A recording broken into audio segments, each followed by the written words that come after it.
Baik, Assalamualaikum warahmatullahi wabarakatuh. Waalaikumsalam warahmatullahi Baik, wabarakatuh. pada kesempatan kali ini kami dari kelompok 1 ingin mempresentasikan dengan judul Masa Depan Sosial Demokrasi di Negara Berkembang. Baik, sebelum kami memulai presentasi, kami akan memperkenalkan anggota kelompok 1. Ya, yang pertama ada Muhammad Kum Isfahan, kemudian yang kedua ada Angelia Pramesti, yang ketiga ada Dinda Fitria Rahmawati, dan yang keempat ada saya sendiri, Muhammad Afif Fadli Azamzami, yang kelima ada Muntik Cahyati, dan yang keenam ada Yudhistira Adi Nugraha. Baik, pada kesempatan kali ini kami akan membahas dengan topik masa depan sosial demokrasi. Untuk presentasi yang pertama, Muhammad Kum Isfahan. Baiklah, persilahkan. Baiklah, terima kasih ya Afif. Pengertian yang pertama adalah pengertian demokrasi. Telah banyak kita ketahui bahwa demokrasi secara epistemologis terdiri dari dua kata, yaitu berasal dari bahasa Yunani, yaitu demos yang berarti rakyat atau penduduk, dan kratos yang berarti kekuasaan atau kedaulatan. Jadi secara bahasa, demos kratos adalah keadaan suatu negara di mana sistem pemerintahannya, kedaulatan, kekuasaan, keputusan semuanya berada di tangan rakyat, keputusan bersama oleh rakyat, pemerintahan oleh rakyat, dan untuk rakyat. Sementara pengertian demokrasi menurut beberapa ahli, yaitu Joseph Askemer, berpendapat bahwa demokrasi adalah suatu perencanaan institusional untuk mencapai keputusan politik di mana individu-individu memperoleh kekuasaan untuk memutuskan cara perjuangan kompetitif atas suara rakyat. Kemudian yang kedua ada Sidney Hook yang berpendapat bahwa bentuk pemerintah di mana keputusannya yang penting secara langsung atau tidak langsung didasarkan kepada kesepakatan mayoritas yang diberikan kepada rakyat dewasa yang bebas. Menurut Philip C. Schmitter dan Terry Lin, demokrasi sebagai suatu sistem pemerintahan di mana pemerintah dimintai tanggung jawab atas tindakan-tindakan mereka di wilayah publik oleh warga negara yang bertindak secara tidak langsung melalui kompetisi dan kerjasama dengan para wakil mereka yang terpilih. Menurut Henry B. Mayo, demokrasi adalah sebagai sistem politik merupakan suatu sistem yang menunjukkan bahwa kebijakan umum ditentukan atas dasar mayoritas oleh wakil-wakil yang diawasi secara efektif oleh rakyat dalam pemilihan-pemilihan berkala yang didasarkan atas prinsip kesamaan politik dan diselenggarakan dalam suasana terjaminnya kebebasan politik. M. Harris Schultz menyatakan demokrasi adalah suatu bentuk pemerintahan rakyat. Dengan kata lain, rakyat merupakan pemegang kekuasaan dan pemerintahan yang memiliki hak untuk mengatur, mempertahankan, serta melindungi diri mereka dari adanya paksaan dari wakil-wakil mereka. Kemudian yang terakhir ada C.F. Strong mengatakan demokrasi adalah suatu sistem pemerintahan di mana mayoritas anggota dewan dari masyarakat ikut serta dalam politik atas dasar sistem perwakilan. Sejarah singkat demokrasi. Menurut sejarah, sistem demokrasi sudah mulai dipraktikkan sejak zaman Yunani kuno. Dengan sistem tersebut, rakyat terlibat langsung dalam pengambilan keputusan yang berkaitan dengan keberlangsungan sebuah negara. Pada abad ke-6 sebelum Masehi, bentuk pemerintahan yang relatif demokratis diperkenalkan di negara-negara bagian Athena oleh Cleisthenes pada tahun 508 sebelum Masehi. Kondisi tersebut membuat Cleisthenes dikenal dengan panggilan Bapak Demokrasi Athena. Saat itu Athena menganut demokrasi langsung dan memiliki dua ciri utama, yakni pemilihan warga secara acak untuk mengisi jabatan administratif dan yudisial di pemerintahan. Pemilihan warga secara acak untuk mengisi tersebut terdiri dari semua warga Athena. Seluruh warga Athena terkecuali wanita, budak, orang asing, pria di bawah usia 20 tahun memiliki hak dapat berbicara dan memberi suara di majelis Athena. Meski dibuat oleh majelis, demokrasi di Athena berjalan dengan kontrol langsung dari rakyat. Rakyat akan menyuarakan pendapatnya lewat majelis atau pengadilan untuk membantu kendali politik di Athena. Baiklah, selanjutnya saya waktu dan tempat untuk Yudhistira.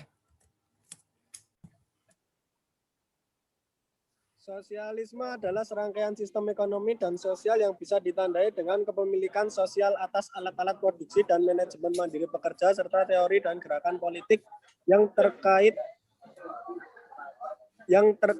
dengannya. Kepemilikan sosial dapat berupa kepemilikan negara, kolektif, koperasi, atau kepemilikan sosial atas ekuitas. Terdapat banyak varian di dalam sosialisme dan tidak ada definisi tunggal yang merangkum semuanya. Dengan kepemilikan sosial menjadi elemen umum yang dimiliki sebagai berbagai variannya. Sosialis bisa merujuk pada orang yang menganut paham sosialisme. Berbeda dengan kapitalisme, sosialisme meyakini bahwa pemerintah yang berhak untuk mengalokasikan sumber daya dan kekayaan suatu negara. Sosialisme merupakan kritik kepada kapitalisme. Salah satu kritik sosialisme kepada kapitalisme adalah sistem tersebut membuat yang kaya semakin kaya dan yang miskin semakin miskin. Menurut Louis Blanc, yaitu pakar ekonomi, mengatakan bahwa sosialisme adalah sistem ekonomi di mana semua orang mendapat pekerjaan dan tiap orang dibayar dengan gaji yang setara dengan pekerjaan mereka masing-masing. Menurut Karl Marx, sosialisme bukan hanya sebuah sistem, tetapi suatu proses untuk meraih suatu sistem yang lebih ekstrim, yaitu komunisme. Walaupun komunisme dan sosialisme sama berdiri di sayap kiri, tidak semua sosialis sama dengan komunis. Banyak juga yang menganut sosialisme yang menentang komunisme. Demokrasi pada negara berkembang. Realisme demokrasi di negara berkembang mengalami tantangan yang sangat luar biasa hingga hari ini. Fenomena kesuksesan demokrasi yang terjadi di negara maju berubah menjadi momok yang menakutkan bagi negara berkembang. Bila dilihat secara sepintas, maka sistem demokrasi akan terlihat seperti sistem yang diinginkan dan diidamkan oleh seluruh negara yang ada di dunia. Tetapi, yang menjadi pertanyaan di sini adalah, apakah sudah pantas apabila sistem tersebut diterapkan pada negara-negara yang masih dalam proses pembangunan atau yang sering disebut dengan negara berkembang? Sebelumnya, apa sih yang dimaksud dengan negara berkembang itu?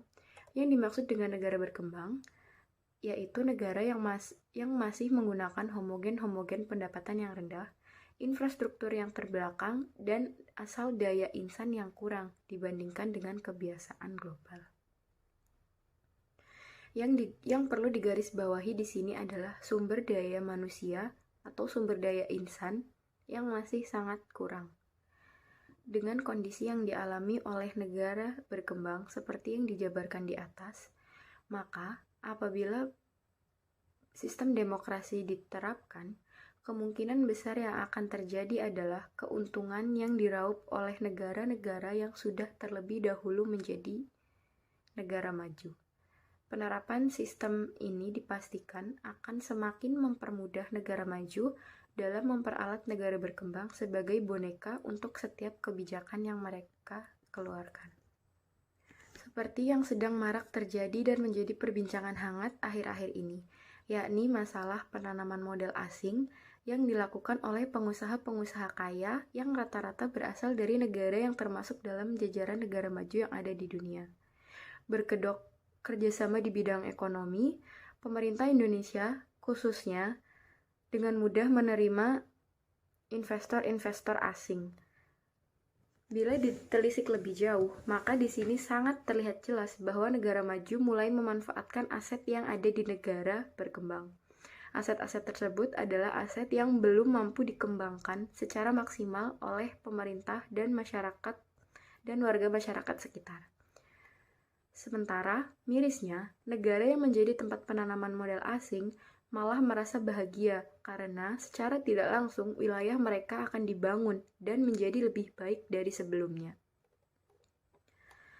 Tanpa mereka sadari bahwasannya aset-aset yang telah dibangun menjadi lebih baik dari sebelumnya itu bukan lagi menjadi hak mereka, melainkan sudah menjadi milik para investor asing yang berasal dari negara-negara maju, dan mereka sudah tidak mempunyai hak untuk mengelola wilayah tempat tinggal mereka sendiri. Jika hal ini terjadi secara terus-menerus, lama-kelamaan wilayah tersebut akan dikuasai oleh pihak asing. Dan yang parahnya lagi, pegawai yang dipekerjakan di tempat-tempat tersebut, khususnya yang memiliki jabatan-jabatan penting seperti direktur dan yang lain-lainnya, akan didatangkan dari negara asal si penanam modal. Lalu apa yang terjadi pada warga lokal? Warga lokal hanya dapat bekerja sebagai pekerja yang tidak memiliki kedudukan berarti.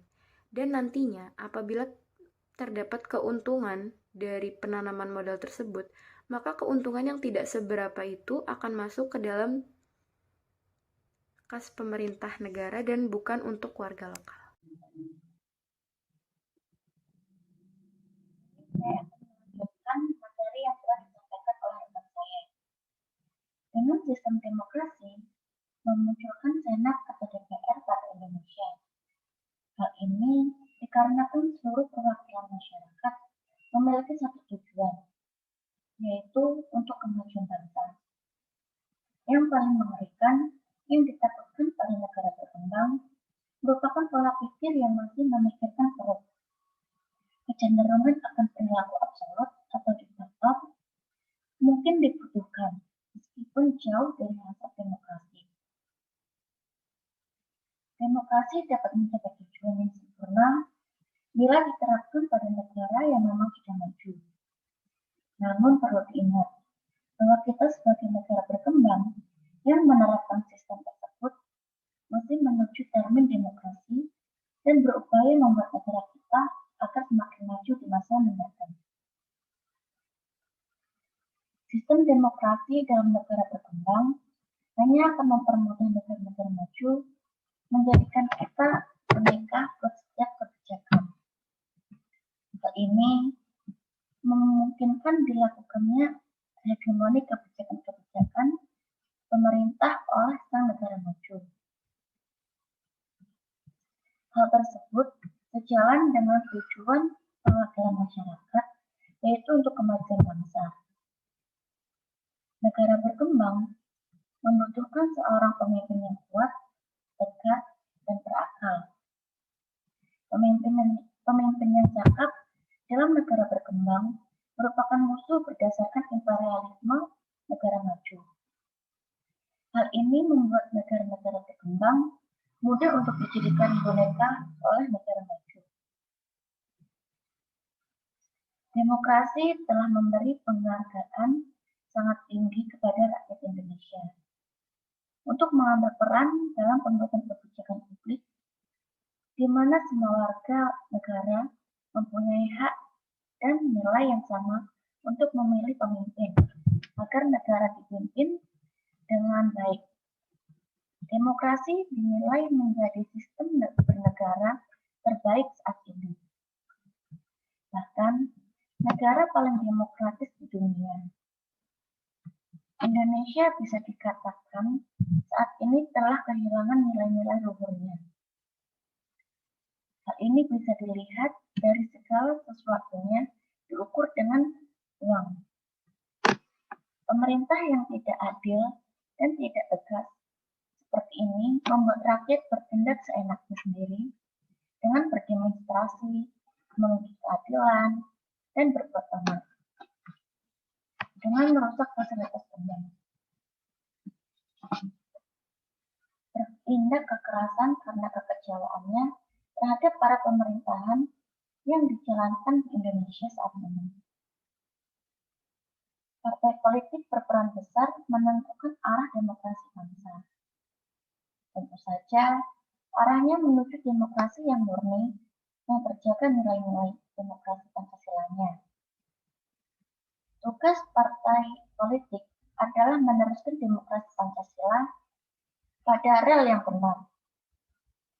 Era reformasi selepas Orde Baru telah membuka pintu bagi semua orang untuk bebas memiliki pilihan politik, mengeluarkan pikiran dan pendapat. Selanjutnya materi akan disampaikan oleh rekan saya. Baik, yang selanjutnya yaitu tantangan demokrasi.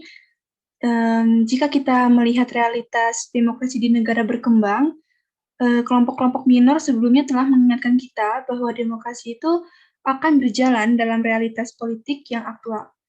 Nah, di negara-negara berkembang seperti Indonesia ini telah merasakan tantangan dan menjalankan suatu sistem pemerintahan. Tantangan itu salah satunya datang dari pola multikulturalisme.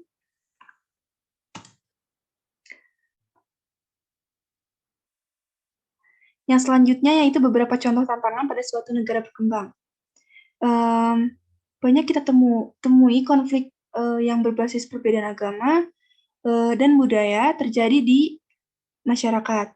Maraknya ujaran kebencian terhadap kelompok minoritas, serta bermunculannya ideologi intoleran dan kejahatan teroris. Di level pemerintahan dan politik ini, kondisi demokrasi di Indonesia, khususnya dari aspek supremasi hukum, juga cukup mengkhawatirkan. Salah satunya yang bisa kita soroti dari banyaknya tindakan pelanggaran HAM, minimnya pelibatan aspirasi publik terhadap rancangan berbagai undang-undang seperti revisi UU KPK, RKUHP, keberadaan UU yang menyulitkan pejuang HAM, beberapa penerbitan Perpu yang tidak dilandaskan pada kajian objektif. Hal tersebut sangat ironis karena kedaulatan ada di tangan rakyat dan partisipasi rakyat adalah hal yang mutlak sekaligus kunci dari demokrasi itu sendiri. Jika kita melihat situasi politik belakangan ini, banyak politikus yang memanfaatkan isu-isu SARA yang saling menyerang lawan politik mereka demi mendapatkan legitimasi dari masyarakat. Oleh karena itu, beberapa contoh yang ada di atas itu berpotensi mencederai demokrasi Pancasila dan memecah belah persatuan dan kesatuan bangsa. Demokrasi ini hanya mengandalkan partai politik yang berfungsi sebagai agregasi kepentingan yang berbasis agama dan kesukuan. Ketika dilaksanakan pemilu yang terjadi, justru malah pertempuran dan bukan arena perebutan kekuasaan yang rasional. Fenomena ini agak berbeda dengan Indonesia, justru konflik suku dan agama itu yang menjadi satu kejadian yang berkepanjangan, mengingat pola multikulturalisme itu rentang akan konflik horizontal. Hal-hal tersebut merupakan suatu tantangan yang dapat mengganggu jalannya demokrasi pada suatu negara berkembang.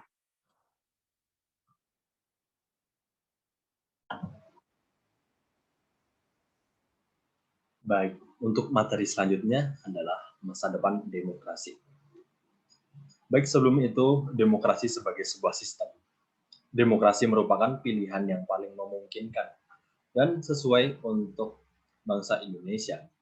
Dengan segala kelemahannya, sistem demokrasi tetap harus dipertahankan, berbagai kekurangan untuk disempurnakan. Penguatan peran masyarakat sipil, posisinya tidak cukup kuat karena banyak yang terkooptasi ke pusat kekuasaan. Masyarakat sipil masih bisa memainkan peran dengan kekuatan intelektual, moral, dan jaringan sosial. Masyarakat sipil masih berperan sebagai opinion makers dan research group. Di tengah ancaman intimidasi, mereka masih berani bersuara, walaupun lirik dan nyaris tak terdengar, kecuali oleh mereka yang berhati bening dan teguh bermoral. Untuk mengukur hal itu tergantung pada seberapa besar ruang gerak yang diberikan globalisasi kepada demokrasi. Di sini ada dua kriteria yang dapat diajukan, yakni konsep otonomi dan kesetaraan. Baik, globalisasi akan dianggap sebagai pendorong atau penghambat demokrasi tergantung pada apakah globalisasi mendorong terciptanya otonomi dan kesetaraan yang lebih luas di antara individu dan masyarakat. Jika globalisasi ternyata mampu mendorong otonomi dan kesetaraan yang lebih luas, maka globalisasi dianggap akan memberikan masa depan yang lebih cerah bagi demokrasi. Sebaliknya, jika globalisasi justru menghambat kedua hal tersebut, maka globalisasi dapat dianggap ancaman bagi demokratisasi politik.